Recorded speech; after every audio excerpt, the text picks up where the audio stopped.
Another concept which might seem to us backwards is the Christian idea that if you are to be truly free, then you need to be a slave. That's backwards to us because for us, slaves are those who are not free. They have a master, and that master keeps them from doing what they want when they want to do it. Slavery is the opposite of freedom. But the Christian idea of freedom is different than our regular notion of freedom and much more fulfilling. In James chapter 1, there's a verse that says this: "The man who looks into the perfect law, which brings freedom, will be blessed in what he does."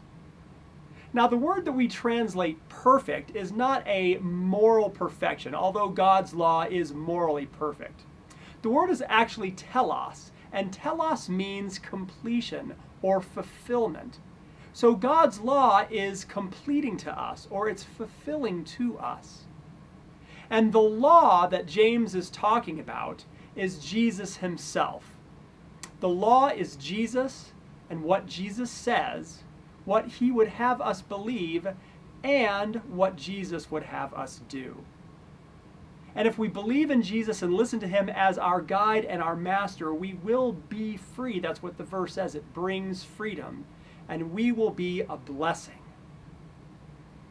Think about for a second if you are going to play piano. Now, if you're going to do that, you will probably have a teacher or a master. And the teacher will assign you certain pieces of music to learn and a regiment of when to do those and how much to practice. And it will be a discipline to do those things. It won't feel like freedom.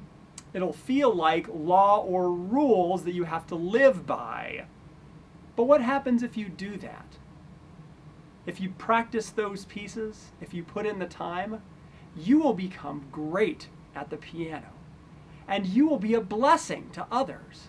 And you yourself will be fulfilled in doing those things. The fact that you have a teacher and a guide brings that fulfillment. And it also brings freedom. Because when people will hear you play the piano, they'll listen and they'll say, "Oh my gosh, he can do whatever he wants on that piano. Listen to how good he is." Translation, he is free to do whatever he wants on that piano. There is a freedom that comes with the discipline and with the teacher and with the master. There is something that is more fulfilling in that freedom.